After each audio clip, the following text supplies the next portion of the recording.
To welcome our soldiers of love from Denmark, Lighthouse X.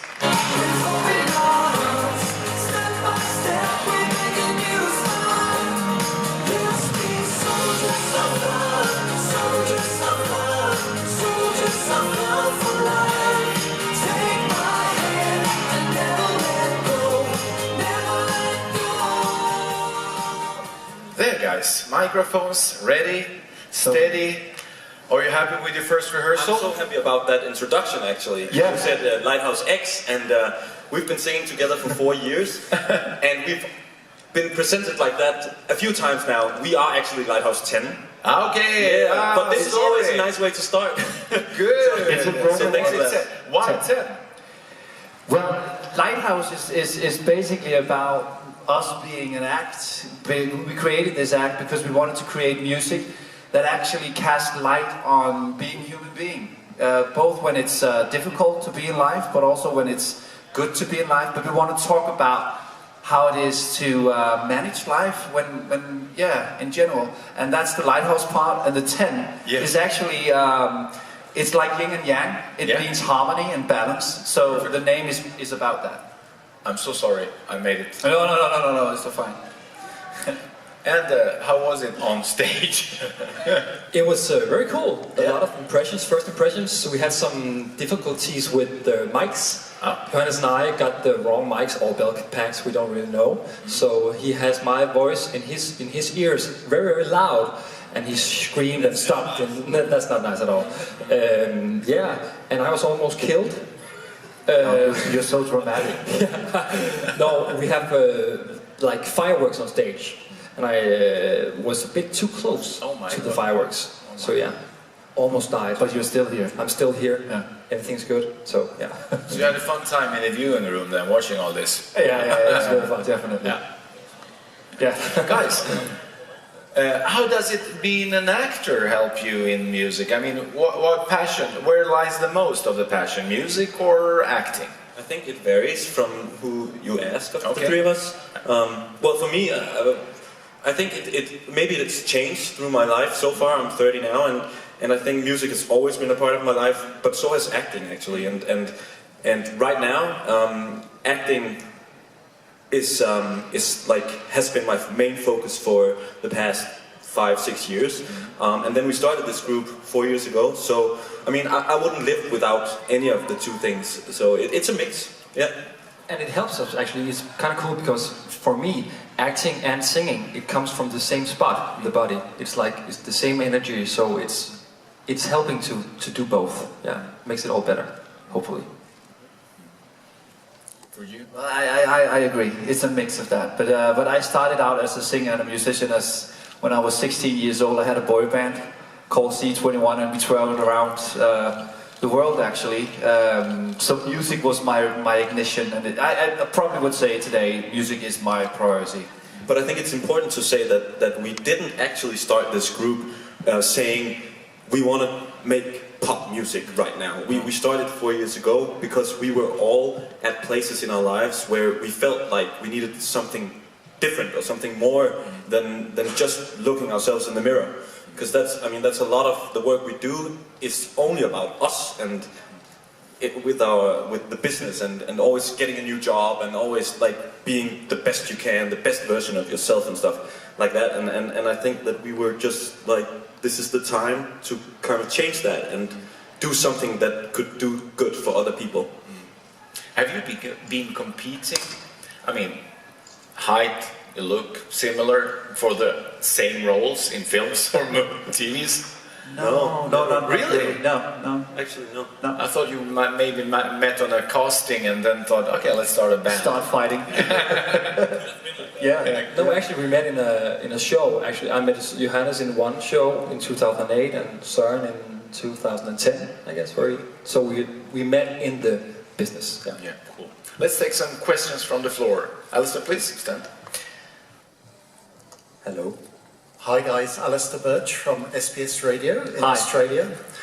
Johannes, I understand you've worked on a Disney show. Now, the Icelandic singer, Greta, she told us about working for Disney. How is it different working for such a well-known, renowned organisation such as that? You mean different from doing other productions? Yeah. Well, I've always loved Disney, and I actually came to get a really great relationship with the people from Disney theatrical group in New York, who were a big part of. I did Aladdin in Copenhagen, which was the first production in Europe, and it was really just. I mean, they wanna know everything that's going on with their material, which is, I think, a really clever move, because then they can always do it the right way. And when they are like they are, and they're so nice to work with, it's just a joy, really, yeah.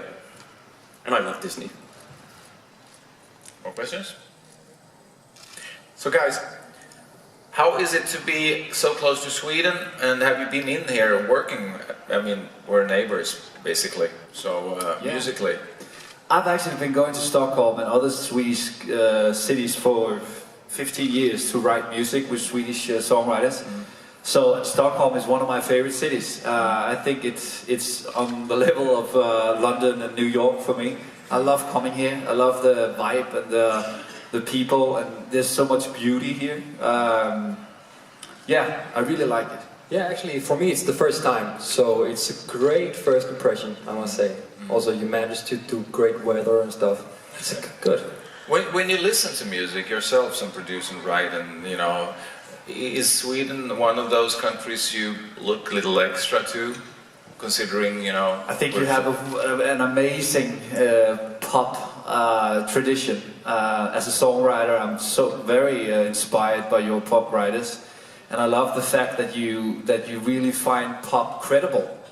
In Denmark, it can be credible, but it's sometimes pop can be something you look down on in a way. But in Sweden, you really nourish it and you know, respect it as a craft, and I love that. Yeah, Max Martin is obviously one of the famous ones, but there's so many gifted people here.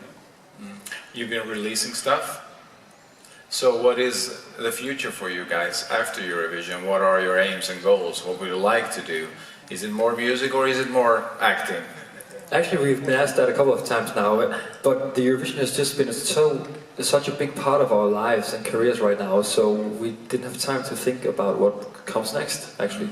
Yeah, and the thing is that because we were in a Danish local competition, like the big Eurovision, but just for 10 acts in Denmark, and when we were in that show or in that competition, since we won that Danish competition and until now, we've all had so much to do, and I've been working on a show, and the guys have been working on other stuff as well. So I mean, and that's what we do with this band, because it's so charity work is such a big part of the group, and so we also have to have other jobs aside from the group, which is really nice, because we like that, and it's a good mix. It gives us something, and it gives us something to write songs about as well. And so it's a matter of many things, including time. Yeah, and we never expected actually to win the Danish competition. So we needed to get all the preparations done and find the time to do that. So yeah, but so we'll see. That's your management's problem, to get you three together, to try to fit some rehearsals and press. A lot of calendar work there. Yeah. Okay, questions? The back there in black t-shirt, please. Hello, Lighthouse X, it's JP from Radio International. You young guys in Denmark had quite some nice history at the Eurovision Song Contest. What are your personal favorites from the past at Eurovision and from the Danish side as well? Yeah.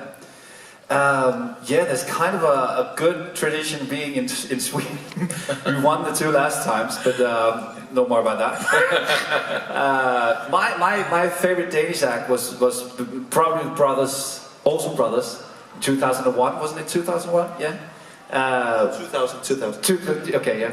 A wonderful song, great guys, strong vocals, just a beautiful pop tune. And your Loreen, yeah, one of my absolute favorites as well. Yeah, she came and performed in the Danish finals as well. I think if we're not talking about Danish acts, the one song I remember the most, I don't even remember what her name is. Maybe she's from Greece. You are the one, you're my number one. Elena Paparizou. Yeah, I love that song. I heard that all summer long that year. Greek-Swedish girl. Nice. Yeah, more questions? Yes, Elsa, please. Hi guys, another question for all three of you this time. You mentioned the charity work. I think you support children. Yes. Can you tell us a little more about that? And which came first, the social aspect of your band or the music? Yeah, great question. Yeah. As Johannes touched on, we really gathered around the urge to do a difference, make a difference for other people in this our society in Denmark, but in the world as a whole. And we find that music is a wonderful tool when you want to create unity and tolerance and understanding, across race, religion, age, nations. And so we actually started it with that, DNA and philosophy that we wanted to make pop music that had a message to it. And then we started writing songs and created these very strong relationships with different kinds of organizations that helps kids and youngsters that are troubled or vulnerable, because we have our own personal histories as well. We have not just been a success all our lives. We've been struggling in our youth as well. So we know about being in this dark place in life and how much it matters when we reach out and get some help from loving people around us. Yeah, and actually that's kind of a weird thing. We decided to make a pop group, but instead of starting singing, we started talking. So we talked a lot the first times and just shared our personal histories. We knew most of it in forehand because we know each other from before. And then we just decided to write music about that, because when you write music, you want to have something that means something to you, and we just started with ourselves. Yeah. Sounds like the slogan "Come Together" fits pretty well on you. It really does, yeah. When we found out that was the theme, we were like, our song could have been called that. So you obviously think that it's important for well-known people, well-known faces to try to do some difference in the world. It is important if it means something and if it makes sense for you to do that. I don't feel personally that all actors or all singers have to do it necessarily. I think that if you have it inside you and you can't do anything else but get it out, then you should do it. And I do feel that to some extent that you do have a responsibility when you have a platform and when you are someone people look up to. Yeah. And actually we had the urge, because as Søren said, our history. For example, I was the fat kid in school. I was bullied a lot and have a very low self-esteem and stuff. So I find it so important to tell these small children that there is a light at the end of the tunnel, if you put it like that. Because when you're 12 and you get bullied and you're fat and you sing in a church choir, which is not cool in Denmark when you're fat and get bullied, it can seem so dark. And to see the light is almost impossible. But when we sing for children or talk with children that have the same problems, and we can see in their eyes that they're like, if those guys can do it, I can. It's just, there we have the song. And that fits your title of the song as well. Definitely, yeah. It does, and basically it's about everyone on this earth can be a lighthouse, can be soldiers of love.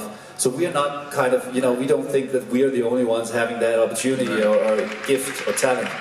Every one of us in this room has the ability to make a change in another person's life. Just as small. It can make a huge impact if we meet each other with love and respect and tolerance. We come a long way by doing that. Perfect. Questions?